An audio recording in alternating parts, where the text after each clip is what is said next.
Gua tuh kan udah bilang kalau berurusan sama gua itu kan ada di lagu gua Nikita Geng. Banyak yang mau kasus tapi nggak ada yang tembus.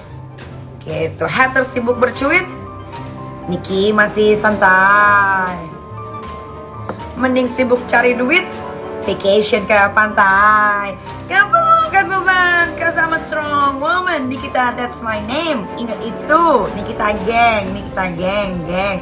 Dari lagu aja udah dikasih tahu banyak yang mau kasus tapi nggak ada yang tembus. Karena kalau mau berkasus sama gue itu kalian harus pakai otak ya. Jangan cuman bayar ngeluarin duit nggak ada hasilnya. Orang mah yang dikasih duit seneng-seneng aja. Udah dibilang kalian harus bener-bener cari, selidiki apa nih yang bakal bisa bikin Nikita Mirzani jatuh. Jangan hal-hal yang sepele yang masih bisa gue tangani yang kalian jadikan kasus. Jangan takabur. Gue mah nggak pernah takabur orangnya. Siapa yang pernah dikepung jam 3 cuman gue doang. Tapi mana kalian pasti musuh gue maunya gue dipenjarakan, tapi gue tidur di rumah. Bukan takabur, nggak ada yang takabur. Tapi memang sudah dibuktikan, Neti. Yang saya itu aneh bagi saya.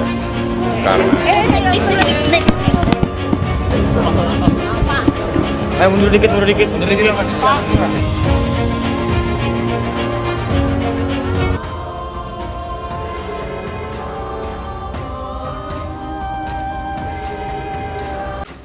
Terbaru hari ini, Tito Mahendra tutup pintu damai.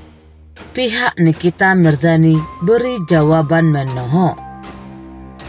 Pihak pelapor Nikita Mirzani, Tito Mahendra, menyebut sudah menutup jalan damai di kasus dugaan pencemaran nama baik.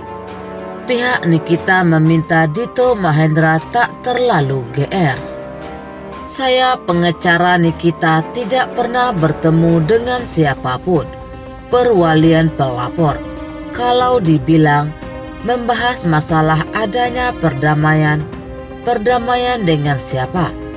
Saya pengacaranya tidak pernah ketemu siapapun.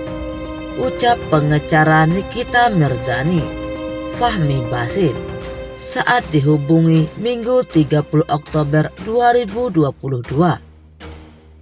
Itu GR kegeeran, seakan-akan kita mau ajak damai, katanya. Fahmi menegaskan kasus yang dialami oleh Nikita bukanlah kasus yang luar biasa. Menurutnya, masalah pencemaran nama baik hanyalah masalah tafsir. Perkara bukan tindak pidana luar biasa. Belum tentu bisa dibuktikan. Ini tafsir kok. Ditafsirkan seakan-akan pencemaran, ucapnya.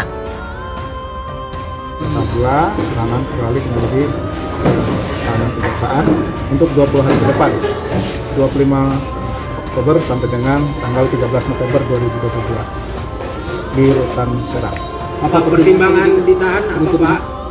Pertimbangan ditahan adalah pertama adalah alasan objektif, yaitu pasal 21 ayat 4 bahwa ancaman pidananya di atas 5 tahun.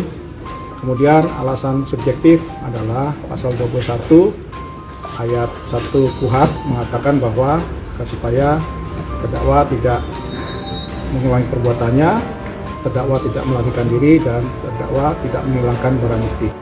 Oi, pengecut, tukang fitnah, mana dadamu? Mana? Ini dadaku. Hadapi aku. Nikita marah. Nikita Mirzani marah-marah dan dia bilang emang dibayar berapa supaya bisa menahan Nikita Mirzani. Kalau seperti itu terus tidak akan berlaku equality before the law di Indonesia. Emang hukum di Indonesia semurah itu? Kalau kalian ingat ya, Nikita Mirzani ini kemarin sempat dikepung oleh Polres Serang karena 2 kali pemanggilan sebagai saksi tidak diindahkannya. Nah, setelah itu terjadilah drama pengepungan di rumah Nikita Mirzani oleh Polres Serang. Nah, saat itu sempat terjadi cekcok mulut antara Nikita Mirzani dan Polres Serang ini guys. Walaupun akhirnya Nikita Mirzani datang melapor ke Polres Serang, tapi Tapi hal ini tidak berhenti sampai di situ, di mana akhirnya dia juga ditingkatkan statusnya menjadi tersangka. Setelah ditetapkan menjadi tersangka, 2 kali dipanggil secara patut, Nikita Mirzani juga melakukan hal sama, tidak mengindahkannya. Sampai akhirnya dia harus ditahan secara paksa. Dan saat ini dia resmi ditahan. Nikita diketahui telah menjadi tersangka karena pencemaran nama baik. Laporan itu dilakukan Dito Mahendra ke Polresta Serang Kota pada 16 Mei 2020 berkaitan dengan Instagram Story Nikita. Pada Selasa 25 Oktober, Nikita resmi jadi tahanan setelah ada penyerahan berkas tahap 2 penyidik kepolisian Kejari Serang. Penahanan dilakukan untuk 20 hari ke depan hingga pada proses persidangan.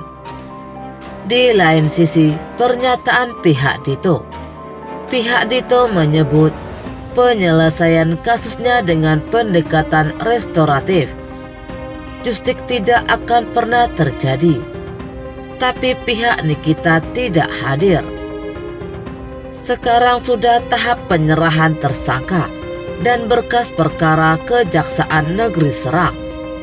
Kami berpendapat restoratif justik itu sudah merupakan kemustahilan.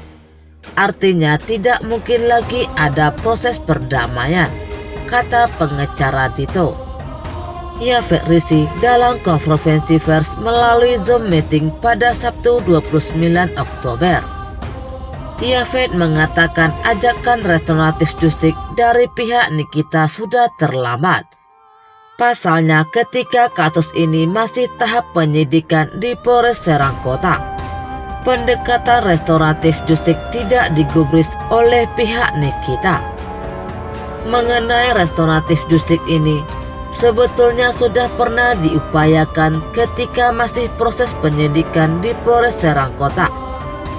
Tapi undangan yang dari penyidik untuk melakukan mediasi dalam rangka perdamaian waktu itu kita datangi Polres. Tapi Nikita Mirzani tidak hadir tanpa alasan sehingga restoratif justik waktu itu tidak terjadi, tutur Yafet. Kita kan nggak pernah tahu yang namanya musibah itu bisa datang kapan aja. Musibah itu ada 2, musibah yang menguntungkan, musibah yang merugikan. Sekarang setiap gue dapat masalah, gue selalu bilangnya itu adalah rezeki dari Tuhan. Ternyata Tuhan itu ngasih cobaan tuh ke orang-orang yang kuat. Jadi Tuhan itu nggak sembarangan ngasih lo, oh nih lo gue kasih nih lo cobaan, masuk penjara nih gitu kan. Gue mau lihat nih seberapa kuatnya sih lo gitu kan. Ternyata gue bisa ngelewatin itu semua. Sekarang ini adalah waktunya memang untuk semuanya berubah gitu. Walaupun gue yakin nggak ada yang bisa ngerubah orang kecuali Tuhan gitu kan. Nggak ada yang bisa menggerakkan hati orang kecuali Tuhan. Udah itu aja sih. Kenapa Nikita Mirzani yang hanya penyemaran nama baik yang sifatnya bisa debatable diperlakukan seperti teroris, sedangkan konon mantan petinggi KTT yang diduga keras menggelapkan dana donasi ratusan miliar dibiarkan melinggang kangkung? Pak polisi di seluruh negeri ini hati-hati, jangan seolah-olah polisi tidak dalam satu rantai komando. Nah ini Dito Mahendra udah deket di Jakarta Selatan, Polres Jakarta Selatan, tapi nggak datang-datang. Padahal bestinya Kapolda Banten loh, diduga bestinya Kapolda Banten katanya menurut netizen ya Pak. Bapak jangan baper kalau saya ngomong begini Pak. Kasih tahu dong Pak bestinya itu Dito Mahendra, kenapa dia nggak datang-datang 2 kali dipanggil di Polres Jakarta Selatan dengan alasan tidak patut. Harusnya Bapak sebagai Good morning, selamat pagi. Pagi-pagi udah bolak-balik ke Serang Kota. Mau lihat ya perjalanan aku pulang dari Serang, wajib lapor. Tuh, kurang indah ya pemandangannya memang. Karena ini kawasannya pabrik sayang. Tuh. Tapi aku sebagai warga negara Indonesia yang baik ya, ditangkep dateng, disuruh wajib lapor dateng. Balik lagi, Niki sayang, apa? Udah, dengar. Mau jadi tersangka juga, gue tersangka terhormat Bu. Hah? Lu pikir apa? Gue narkoba, gue maling. Gue tersangka sebagai anak ibu yang ngurus anak gue sendiri. Ya udah nggak usah stres. Siapa yang stres? Makanya ganggu gue dulu. Terus siapa yang ganggu? Siapa yang ganggu? Sakit ya? Sakit ya? 3 tahun Ya kasihan bu. Namanya ibu anak di saya semangat.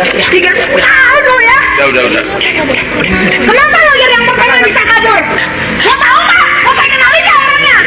Jadi mati tau nggak macam? Saya kira kita stop dulu, ya, stop dulu. Stop. Sakit kan? Ya aku loh. Dulu. Namanya sakit loh. Kenapa sih dia?